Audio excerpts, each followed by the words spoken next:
you guys know, this book has been like super hyped everywhere, and I was so scared to read it. I was unbelievably scared. It's just more scared of the fact that I could be spoiled, and I was, but it wasn't. After reading the book, I realized it wasn't that bad. It was, but it wasn't. Anyway, so yeah, back to what I was saying. I was scared, but then I started seeing quite a few people who are fans of the Akatar series say that this book kind of gave them kind of similar feelings to how they feel about Akatar. And if you're a fan of Akatar, then you know that feeling that I'm talking about. Like, you understand that.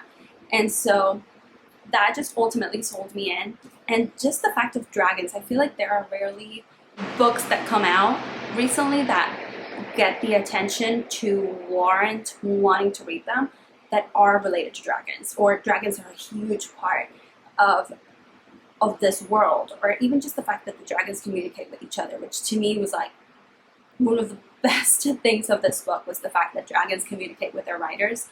I love that. I would have loved a whole lot more communication between Taryn and Darna and Violet. I think that would have been just like the icing on the cake, just because Taryn is so sarcastic, and he definitely goes head to head with Violet sometimes, and I just loved seeing that kind of like relationship between them, between, rider and dragon. So it would have been fantastic to read that. One thing I will say is I love that this book is first person. I think one of the major reasons why I rarely read fantasy is because they're mostly done in third person point of view, which I totally understand. I get it. They need to kind of be, I keep moving this.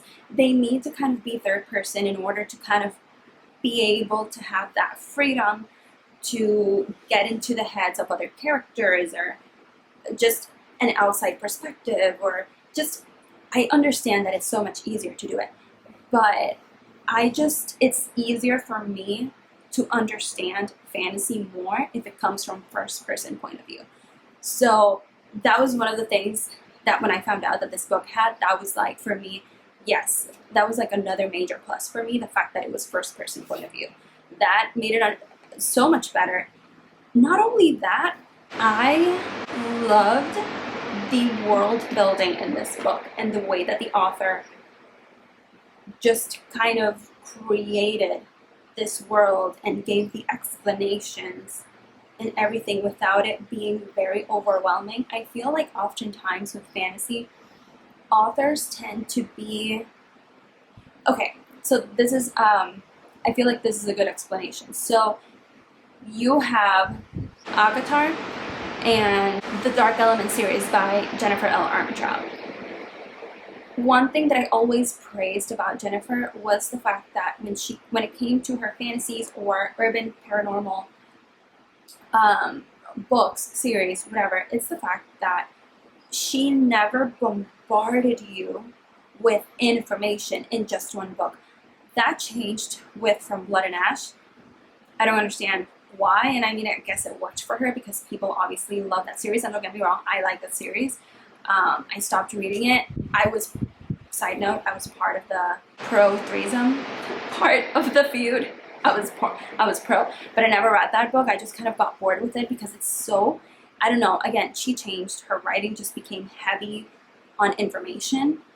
It just smacks you with it, and I just hate that. So, but she used to write her books, and you take Dark Element series, or even the Lux series, the Origin series. There's so many series that she's written where she will, as the action is happening, as the story progresses, she will include little pieces here and there of the world building. And I love how it just kind of flows easier.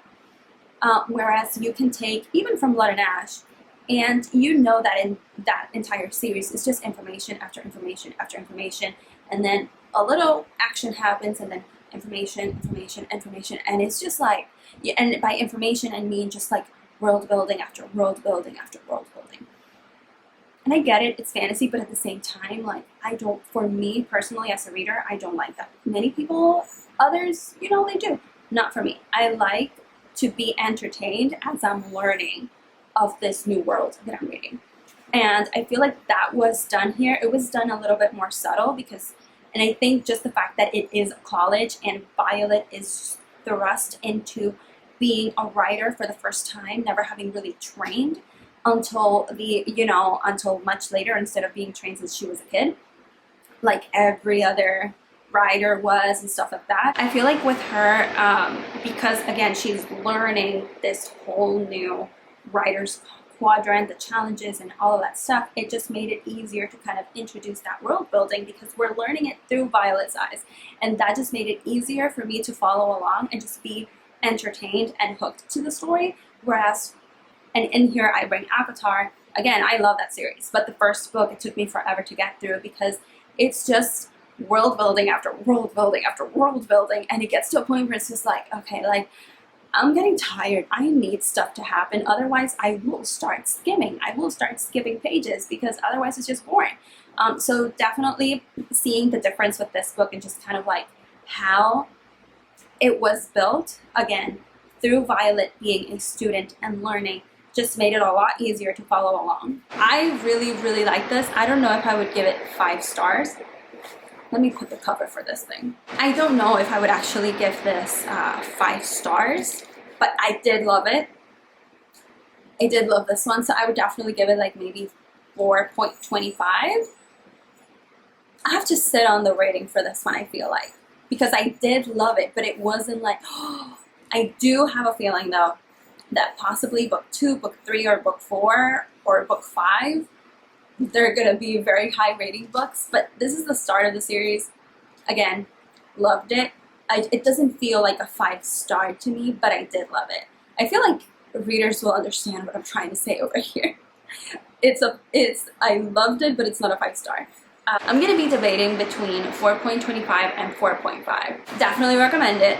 It's literally How to Train Your Dragons for adults. And spice. It has spice. It's not like that much spice, especially as someone who reads dark romance for a living almost, without getting paid, but it is spicy. It's really nice. I'm obsessed with the nickname Violence. Just love it so much. But yeah, definitely the hype is worth it. So you guys definitely need to get your hands on this one and pre-order that second copy, because that second copy will also have sprayed edges.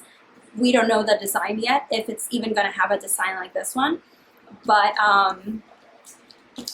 yes, so happy about this one. Oh my gosh. Anyway, I gotta say, I love just the feeling that this book gave me as well, of just with all of the challenges that were happening, and obviously being inside Violet's head through all of these challenges just made the experience just kind of like, just kind of be like that feeling of, oh my gosh, like that tension, but also excitement of what was going on. I feel like I would have loved, I feel like there was enough, there were enough challenges, I feel like, but also I feel like I wanted more for some reason, which I know she could not handle more than that, but I feel like there definitely could have been more, and obviously this is just the first book. So I know that these books are going to have a whole lot more world building and just everything, and more maybe more challenges, or just more action, or more later on, which I'm so excited, because this one was already a good start. So I cannot imagine just even more, but I can also imagine it. So you guys, being inside my brain is interesting. Anyway, thank you guys so much for watching, and I shall see you for the next video. Bye!